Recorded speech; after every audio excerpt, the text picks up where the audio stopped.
Chapter 1, The Warning. If you ever find yourself fighting humans in a war, never, ever harm their children, the alien bartender's voice echoed through the smoky air of the dimly lit bar. A crowd of silent listeners leaned in, hanging on his words.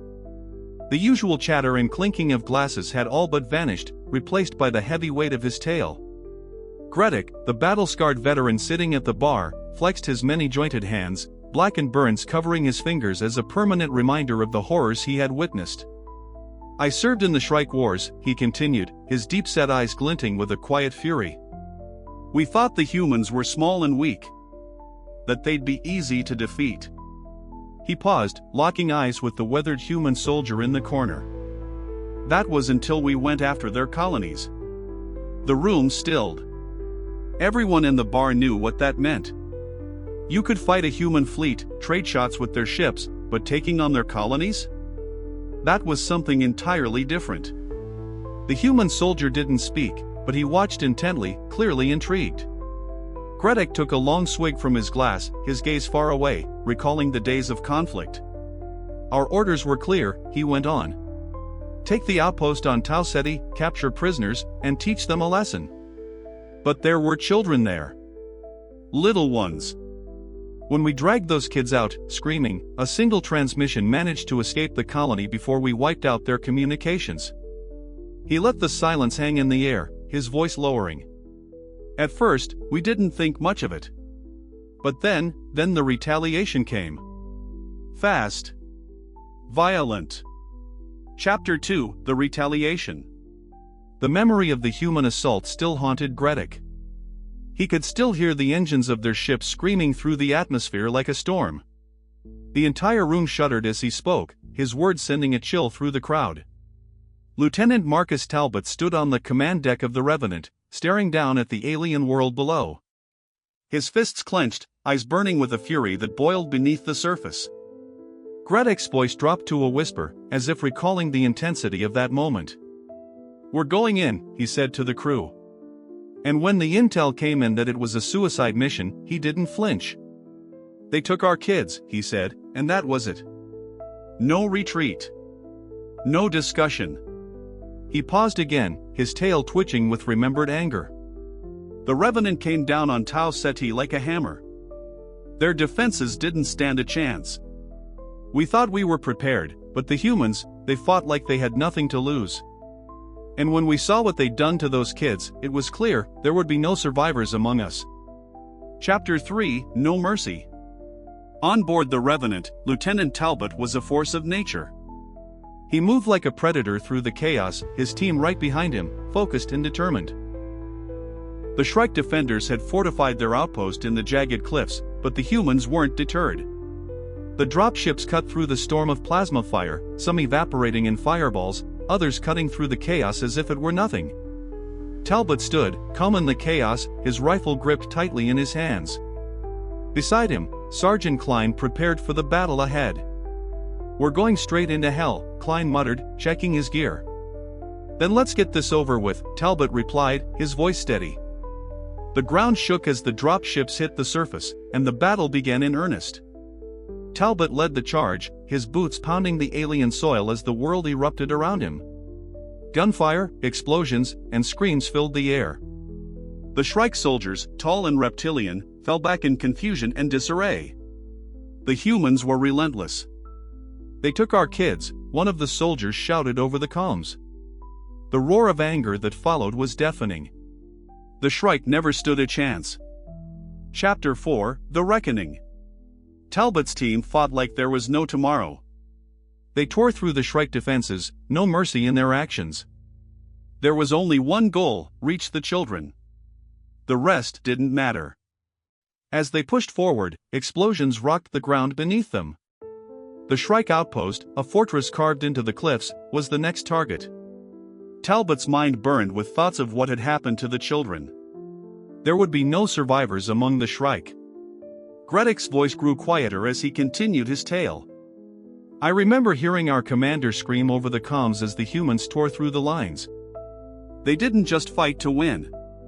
They fought like we had taken their souls." He shook his head, lost in the memory. They were like animals. Silent.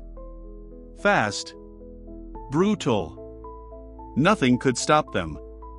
And when they found those kids, he swallowed hard. It was over for us. Chapter 5: The Final Stand. On the battlefield, Talbot and his men pressed forward with ruthless determination. The Shrike stronghold loomed ahead, and they were closing in on their goal. But as they approached the compound's core, they knew that a counterattack was imminent. "Prepare for incoming," Talbot ordered. The room was silent, tension thick in the air. Klein and his team set up a perimeter, awaiting the inevitable attack. The Shrike came in waves, their war cries filling the air as plasma fire lit up the night. Talbot fought with a focus born of desperation. His soldiers held the line, but the Shrike were relentless, pushing forward in ever-increasing numbers. "We're getting overrun," one of the Marines called out. But Talbot didn't flinch. "We hold the line," he ordered, his voice raw. "No matter what, we don't let them through." In the chaos, a voice cut through the comms. "Sir, the children are free." The tech specialist had disabled the containment fields, and the kids were finally safe. But there was no time to relax. The Shrike were closing in fast. Talbot gave the order. "Fall back to the extraction point. We're blowing our way out." Chapter 6: Extraction. The Marines made their retreat, pushing the children ahead of them as plasma bolts rained down on them from all sides. Talbot stayed at the rear, covering their exit with precision fire. He didn't stop until every last Marine and child was safely clear. But the danger wasn't over yet. The Shrike were still on their tail, and Talbot knew they had to keep moving. "Move, move," he shouted, urging the children forward. But as the shuttle still hadn't arrived, time was running out. "We need that shuttle," Talbot muttered. His hand gripped his comms device as he called for immediate extraction. But the sky was still empty. Then, at last, a streak of light appeared in the distance. The Revenant's shuttle descended like a savior, the Marines quickly ushering the children aboard. "Get them on first," Talbot shouted. The children were ushered into the shuttle, trembling but alive. The Marines followed, one by one, until only Talbot and Klein remained. "Go!" Talbot ordered, firing until the last moment. As the shuttle's engines roared to life, Talbot and Klein boarded just in time, leaving the battle behind them. Chapter 7: The Price of War. Inside the shuttle, the children huddled together, finally safe. Talbot leaned back, his body aching as the adrenaline began to fade. The battle was over, but the cost had been high. Klein sat beside him, looking out the viewport. "We made it," he said quietly. Talbot didn't respond right away, his mind still racing. But slowly, a smile crept across his face. "We did," he said softly. "But they'll never forget this." Klein nodded, understanding the weight of those words. The Shrike had crossed a line they should never have crossed, and humanity had shown them the consequences. Chapter 8: The Lesson.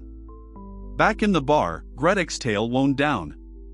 The crowd was silent, heavy with the gravity of his words. The human soldier in the corner stood, dropped a few credits on the counter, and met Gredek's eyes. "You told it right," he said before turning and leaving. The bar fell into a silence thicker than before.